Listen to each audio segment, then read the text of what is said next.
एक राक्षस जिसे दुनिया सिर्फ उसकी नींद के लिए जानती है। लेकिन सच्चाई ये है, वो लंका का सबसे समझदार और सबसे दुखी योद्धा था।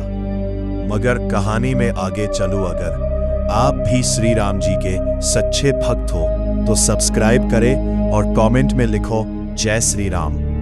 स्टोरी पर आते हैं। रावण, कुंभकर्ण और विभीषण तीनों अलग थे। रावण अहंकारी और शक्तिशाली, विभीषण धर्म और नीति का पालन करने वाला, कुंभकर्ण बलशाली लेकिन दिल से शांत और सच्चा।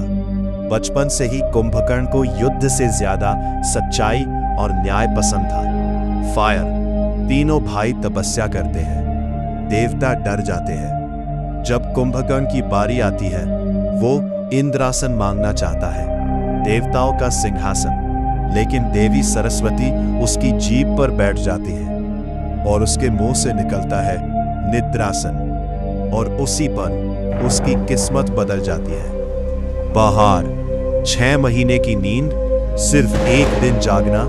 एक महायोद्धा अब अपने ही शरीर का कैदी बन गया। लोग उसे मजाक में लेने लगे, सोने वाला राक्षस।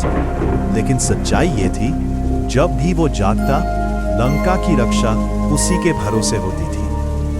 पूरा लंका खुश था, लेकिन 2 लोग चुप थे, विभीषण, कुंभकर्ण। जब कुंभकर्ण को जगाया गया तो उसने सबसे पहले पूछा, क्या ये युद्ध धर्म के लिए है? जब सच्चाई पता चली तो उसने गुस्से में कहा, भाई, आपने गलत किया है। आपने एक निर्दोष स्त्री का अपहरण किया। पूरा दरबार सन्न रह गया। कुंभकर्ण के सामने 2 रास्ते थे, धर्म का साथ देना, अपने भाई का साथ देना। और उसने जो कहा वही उसे महान बनाता है। मैं जानता हूं आप गलत हो, लेकिन मैं आपका भाई हूं। मैं आपको अकेला नहीं छोड़ सकता। जब कुंभकर्ण युद्ध में उतरता है तो आसमान काला पड़ जाता है। उसकी गर्जना से पर्वत हिल जाते हैं, वानर सेना डर जाती है।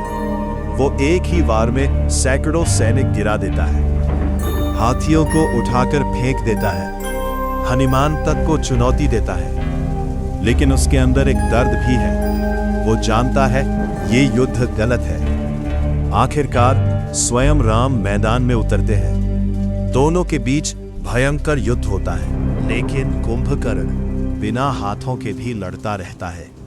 ये दिखाता है वो सिर्फ ताकतवर नहीं, अडिग योद्धा था। राम आखिरी बाण चलाते हैं और कुंभकर्ण गिर जाता है, लेकिन गिरते वक्त उसके चेहरे पर एक शांति होती है, जैसे वो कह रहा हो, मैंने अपना कर्तव्य निभाया। कुंभकर्ण की कहानी हमें सिखाती है, हर राक्षस बुरा नहीं होता। कभी कभी सबसे अच्छे लोग गलत जगह खड़े होते हैं। वो अधर्म के साथ था, लेकिन दिल से धर्मी था। राक्षस बुरा नहीं होता।